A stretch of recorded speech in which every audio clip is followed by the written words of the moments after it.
Good Friday evening, YouTube modeling community. Pappy here at West Georgia Rods and Customs. Hope everyone's having a wonderful start to their weekend. Fixing to definitely get some bench time on here. I'm wrapping up the series of casting your own parts, two-piece molds tonight. I apologize for not finishing up. I think I posted my last one as far as with the where we finished up the mold, where we had taken the modeling clay out of the as far as the tire. Let me get this in the camera. We had just taken everything out, taken out the plug that was out of here, and had nothing but a silicone mold. I showed you how we what we did was paint.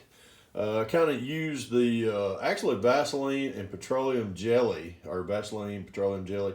Painted the inside of just the silicone itself, and then I did it off screen as far as once I got everything pulled out. But I painted the silicone with the Vaseline petroleum jelly.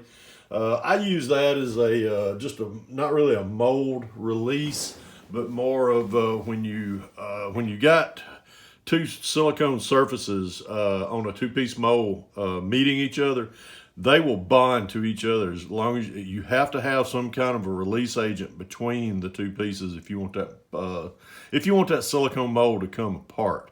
And that's what I'm fixing to show you right here. I actually, and let me do this right here. This was, if everyone remembers this, this was the mold box that we started out with, and how we laid everything, kind of like that, in that form right there.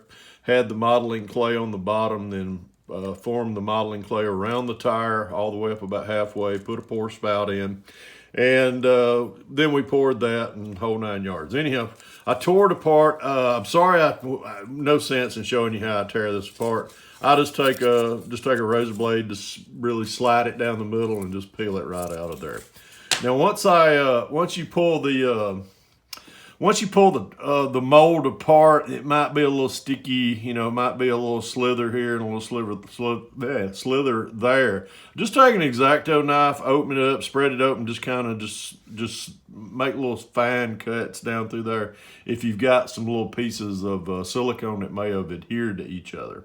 So once you get it, you get everything parted out, and then you pull your original tire out.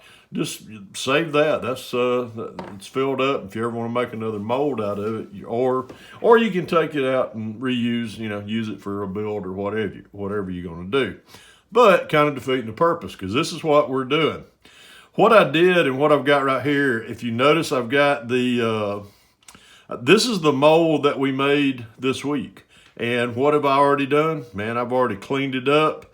I was real excited about getting some product in here and getting some resin in there. So what did I do? I just went ahead, cleaned it up, and got mixed me up some resin and started doing some tires this evening. Now I have two, so I can actually pour two tires at one time. Now, what I did was you kind of have to learn how much or how many grams it takes to fill up a mold this size to make one tire.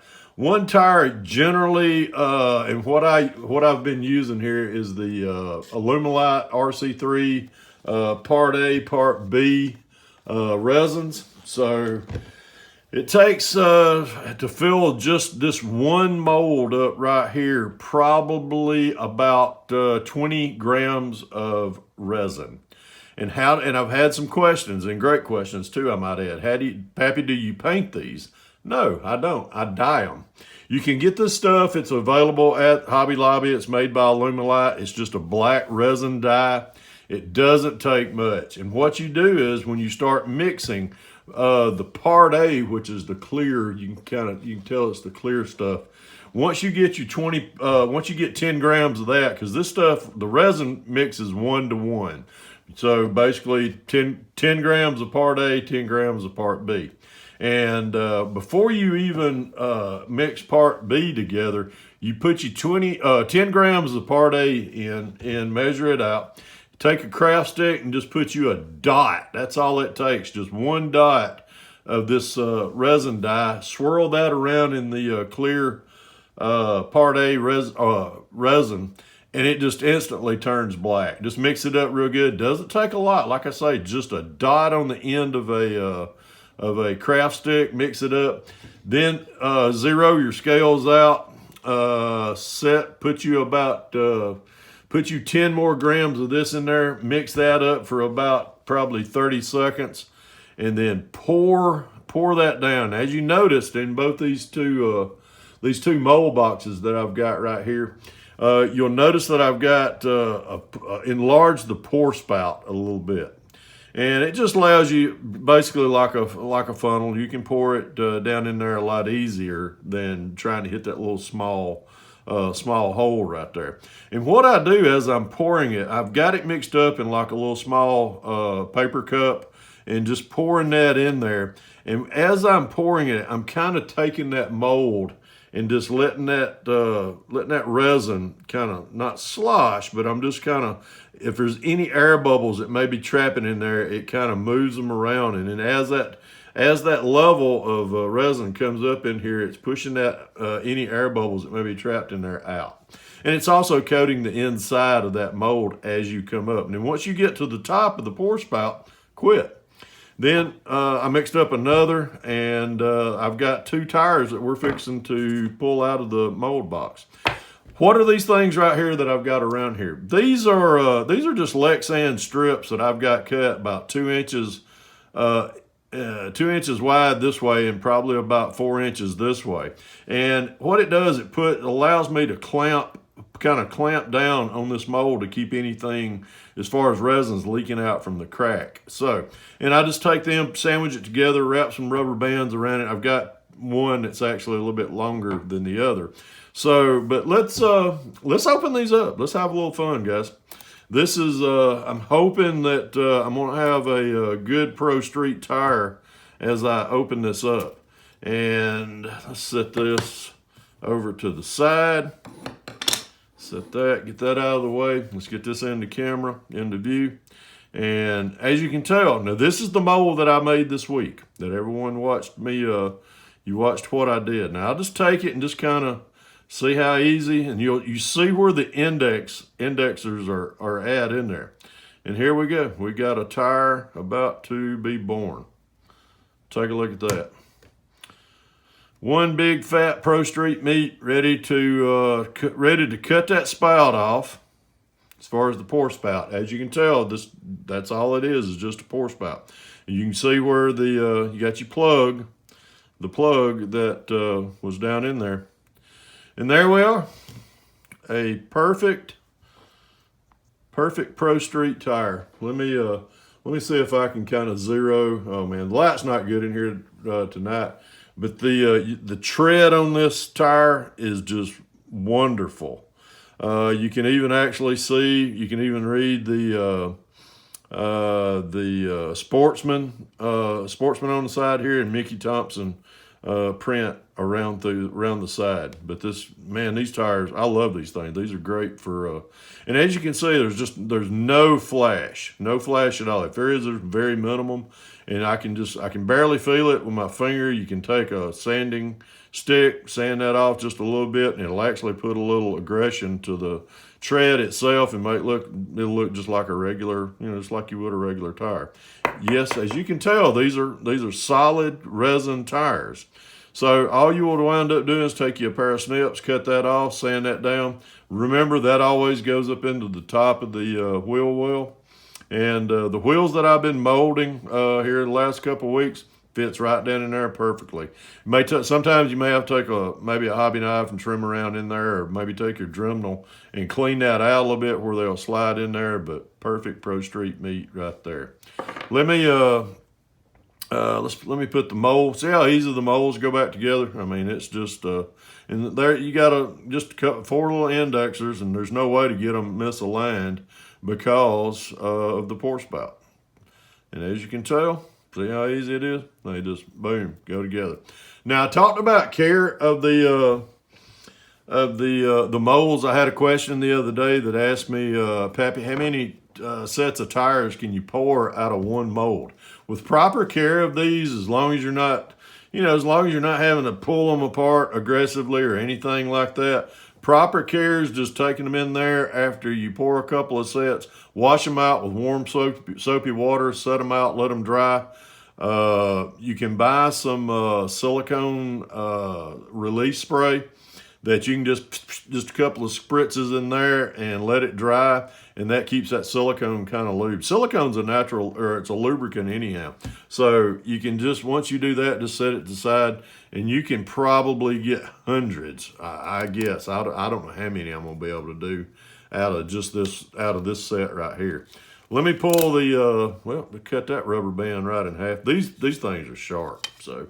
But anyhow, these are very handy. It keeps them, it keeps the mold boxes together. So as you can tell, there's nothing as far as leaking out of here. Let me get this off of zoom.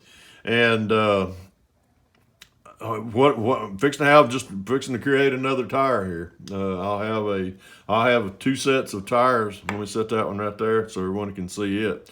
And I'm gonna peel this one. This is the mold box I made a couple weeks ago. And I mean, yeah, the mold box for a 2-piece mold for another Pro Street. These are actually the same tires. And this is actually, I formed this mold out of this one tire right here. So now I have 2, I'll be able to pour 2 sets pretty quickly. Come on, I know there we go. Thing just pops right out of there. Take a look at that. Perfect Pro Street meat. Got the pour hole. Snip that off here. It's not hard to get these out. Just take your finger and just kind of pop that loose. Set that right there. There you go. Nothing. Perfect Pro Street. 2 Pro Street meats right there. So, fellas, this is how you do your 2-piece molds. I hope this has been informative to everyone. Hope y'all have got something out of this that you can take and use on your own, and hopefully save you some money down the road. Like I say, these kits are not cheap. You wind up, if you see something that you like, just get you some silicone, set down one night, and pour. You've got plenty of parts right there for the rest of your life. I've got. Just off of these tires and wheels, I've probably got me enough tires and wheels for 10 or 12 bills now. Even the engines, I've got some. I've poured up the 572s and the 396s. I got about 5 or 6 of each now. So, and how did I do it? I took this and just the silicone, and that's all it takes. Well, folks, I hope this has been informative. Hope you've enjoyed it. Hope it helps anyone out. If you got any questions, just drop me a line down below. I'll try to answer them as quickly as possible. Hope this series is helps everyone to start building, getting out of your comfort zone as far as doing this. I know a lot of guys are like, I thought about doing it, Pappy, but this has really helped me out and made it a little bit easier to understand. That's, when I got back into the hobby, I was just, I couldn't find nobody, that really wanted to sit down and even take the time to teach how to do this. So, but this is how I do it. I ain't saying it's the right way, but then again too, I ain't saying it's the wrong way either. I also had some guys commenting the other day on a couple of videos in this series. Pappy, would you do a back half? Show us how you do a back half and what I use. Great question. Yes, I will be glad to show everyone how I back half a kit and what I use. I'm even going to try to start creating a back half of my own that I can cast a resin copy of it on in. So, be looking for that down. But I will show everybody how I do a back half and what little jig that I made to do it with and get it cut just as square and as flush as it can be. So be looking for that coming up here in the future. Folks, I hope y'all have a great weekend. I'm fixing to get me a little bench time, clean these up, and do some more work on the old 70.5 Baldwin Camaro. Well, it ain't the Baldwin Camaro, but who knows? It might be. Still going to be Pro Street with a big fat 572 blower. Anyhow, guys, remember, if you can dream it, build it. God bless y'all. Have a great weekend. Pappy out of here.